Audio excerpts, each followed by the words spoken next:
المشكلة انه في ناس حوالينا كتير بتبقى عاوزة تقولك احنا مش هنقبلك غير لما تتغير، فبيوصلوا لك رسالة صعبة انه انت لسه مش مقبول، مش مرضي عنك لانك فيك عيب. احيانا تكون حاولت مع العيب ومش عارف تغير نفسك. تعالوا نناقش الفكرة دي شوية، لانها كلنا في لحظة بنحس بكده. بيبقى عندنا كلمة عاوزين نقولها بس مكسوفين نقولها للي حوالينا. استحملوني، طيب استحملوني لاني مش عارف اتغير. انتوا عاوزيني اتغير، موافق بس مش عارف.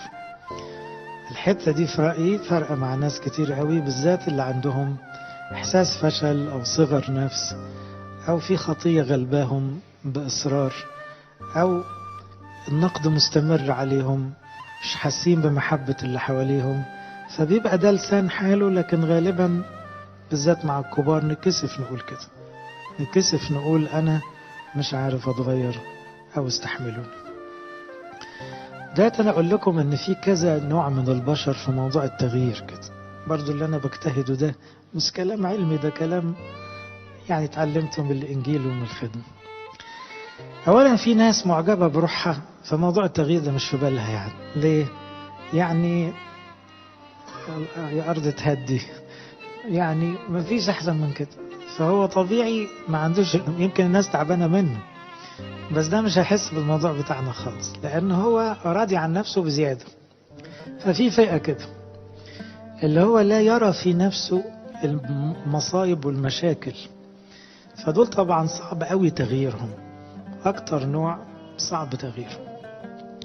في شخص تاني الغريب بقى انه عاجبه الوحش اللي فيه وحابب يتقدم في الوحش، حابب يزداد سوءا. يعني هو ماشي في سكة غلط بس بيتنافس فيها، زي بعض انواع الادمانات مثلا، بعض انواع السرقات.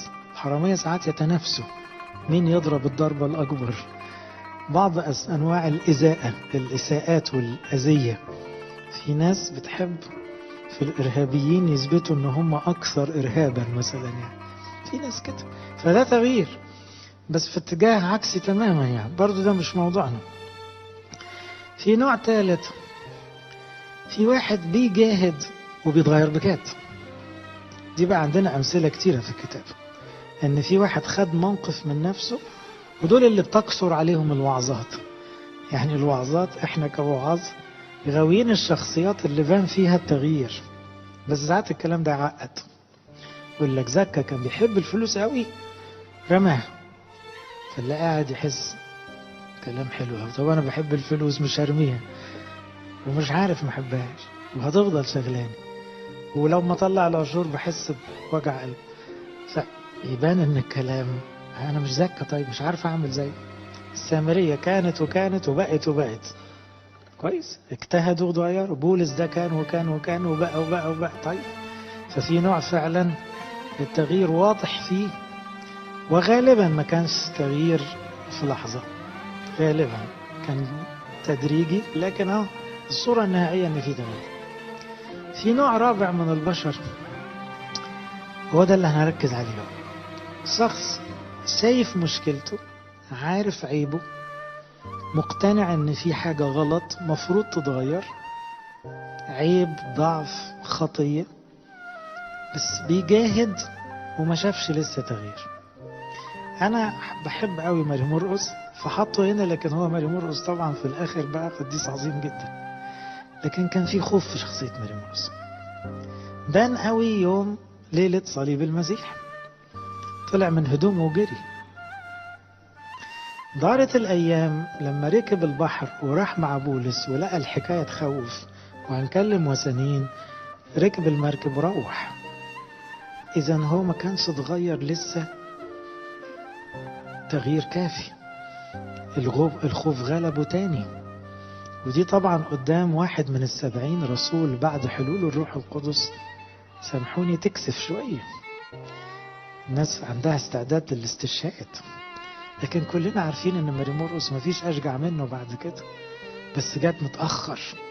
عقبال ما شفنا تغيير وشجاعة وجرأة وقادر يعني يدخل بلادنا كده على رجليه لوحده، لا كانت خدت سنين.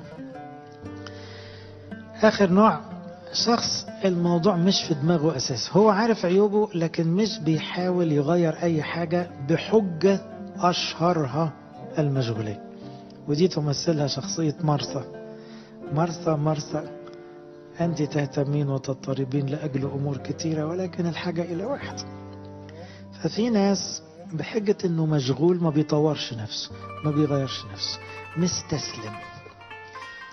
إن كان بيشتم هيفضل يشتم بقية عمره، إن كان بيكذب هيفضل يكذب، إن كان بيعمل حاجات وحشة، يعني محاولات ضعيفة قوي وفترة قوي وبتقف بعد شوية.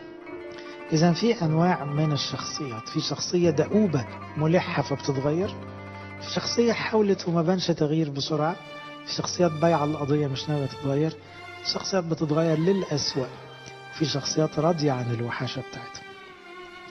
فكركم بشوية مبادئ كده من الإنجيل. مبدأ كتابي جميل: لا تشمتي بي عدوتي، إذا سقطت أقوم. المعنى ده مفيد لينا كلنا. ليه؟ لأنه الإنسان لما بيقع في شعور سلبي بيدخله، في فكرة وحشة بتيجي في دماغه، وعمري ما هعرف أمشي، يا ريتني ما غلط، ما كانش صح أعمل كده، يوه مفيش فايدة. كل دي حاجات بتعدي على دماغه. إنما الإنجيل بيلحقنا وبيقول لنا إيه؟ قول لنفسك ما تشمتيش فيا يا نفسي، ولا يا شيطان، ولا يا ناس. إيه يعني؟ هقع وأقوم، حصل إيه؟ وأي حد أتقن أي حاجة عمره ما أتقنها من أول مرة. اللي بيركب عجل ياما تكعبل بالعجل، والطفل عشان يمشي ياما وقع، اللي بيلعب أي رياضة ياما اتهزم، مش كده؟ ده الطبيعي. انت عشان تتعلمي شوية طبيخ ياما حرقتي أكل، بس مفيش داعي نقول، مش كده؟ أي شغلة في الدنيا لازم فيها سقط، محدش بينجح على طول ولا من أول مرة. إذا جلست في الظلمة الرب نور لي، يعني لو وقفت الحكاية خالص مش في ربنا، مش ربنا ده بيحبني ومعايا، هينور هو في الوقت اللي أنا عجز، هو ما بيعجز. ويقول حتى سيخرجني إلى النور سأنظر بره، ترى عدوتي فيغطيها الخزي. يعني اللي بيشمتوا في إيه دول هم اللي هيكسفوا. هو إيه بقى؟ مين ما يشمت فيك؟ أول حد يشمت فيك نفسك. نفسك الحتة الوحشة، مش روح القدس طبعا لا، لكن النفس فيها بتحدف في الحتة دي. يسموها بقى صغر النفس، يسموها كره النفس. إن نفسك يعني تتغاظ لك أو تتغاظ منك فتبقى مش طايق روحك، فنفسك تشمت فيك، لكأن في صوت جواك بيقول لك ما احنا قلنا ما منكش فايدة. فتبقى نفسك لا تشمتي بي يا نفسي. كمان مين يشمت فيك؟ طبعا الشيطان، لأن لما تقع هو عاوز يقنعك انك مش هتقوم تاني، وعشان كده أول ما تقول هقوم يتغاظ، لأنه هو كذاب. هو عارف كويس انك تقدر تقوم، وانك تقدر تمشي، وانك ينفع تنجح، وانك ينفع تتغير، بس هو نفسه يقنعك بعكس كده، ان الطبع غلاب ومحدش بيتغير. كذبة، ما هو كذاب. فالشيطان هيشمت فيك، دي حرب يأس، يأس انك ما تحاولش تاني. كمان مين يشمت فيك؟ ساعات اصدقاء سوء، لما يكونوا اصحاب وحشين او ناس يميلوا للشر هيبتدوا يلمحوا لك بقى انه احنا قلنا لك مفيش فايدة، قلنا لك السكة دي معقدة، سيبك بقى من التدين. فهنا يبقى حرب تشكيك. إذن في 3 حروب في الموضوع ده: يا صغر نفس مع نفسك، يا يأس الشيطان بيأسك، يا شك هو أنا هفلح وربنا فعلا موجود؟ طب ربنا قابلني بعد ده كله؟ هو أنا يجي مني ولا خلصت القصة على كده؟ المشكلة اللي بتقابلنا كلنا أول ما نسمع موضوع التغيير، في رأيي مرة سألت الشباب كده زيكم شباب يعني، أول ما بتسمع تغيير قول لي أول كلمة تيجي في دماغك. لقيت الغالبية أجمعوا على كلمة إرادة. شباب واعي حلو، لأنه أزمتنا دايما في الحتة دي. الرغبة في التغيير موجودة، حتى اللي بيكبر في السن نفسه يصلي أحسن، نفسه يخدم أكتر، نفسه قلبه يبقى أحلى من كده، نفسه مش خايف يموت بس عاوز يدخل السماء. فعنده لسه رغبات، عنده طموح. الطموح معناه رغبة في التغيير، لكن الإرادة فلتة بقى مفوتة. نفسي أصحى بدري، نفسي أسهر، مفيش فايدة. نفسي أروح كذا قداس، نفسي أقرأ الإنجيل بتركيز، نفسي أعرف أسامح وصفة تماما.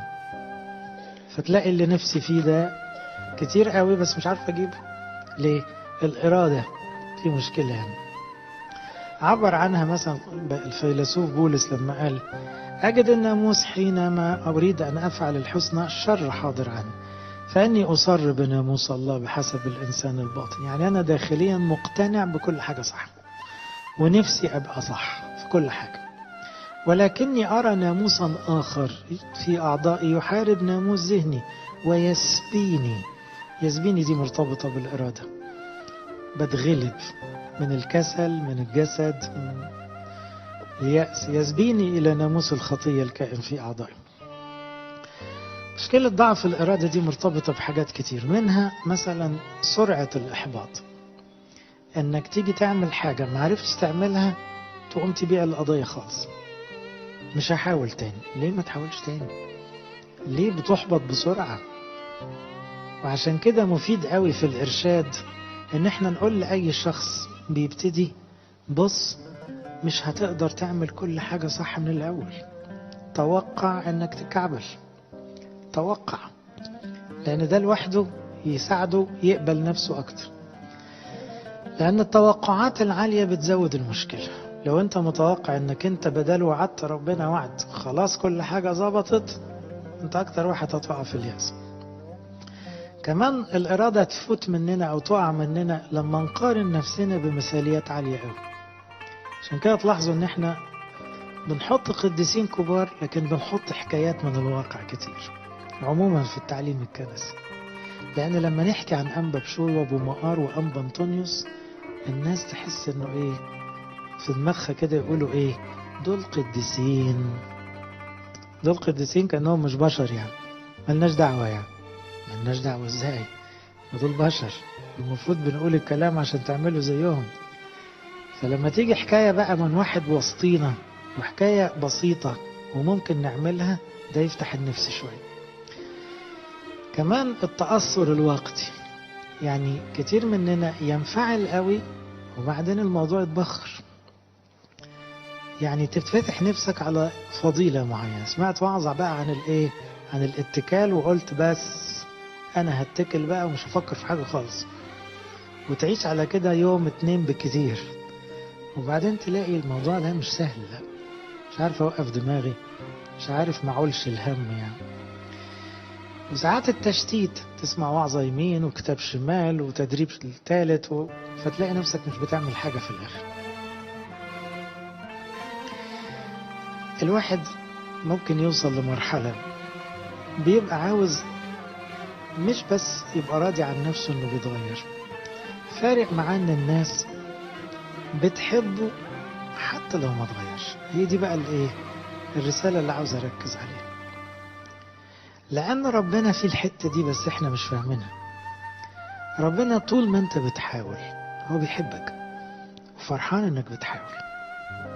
اللي يزعله انك تبطل تحاول.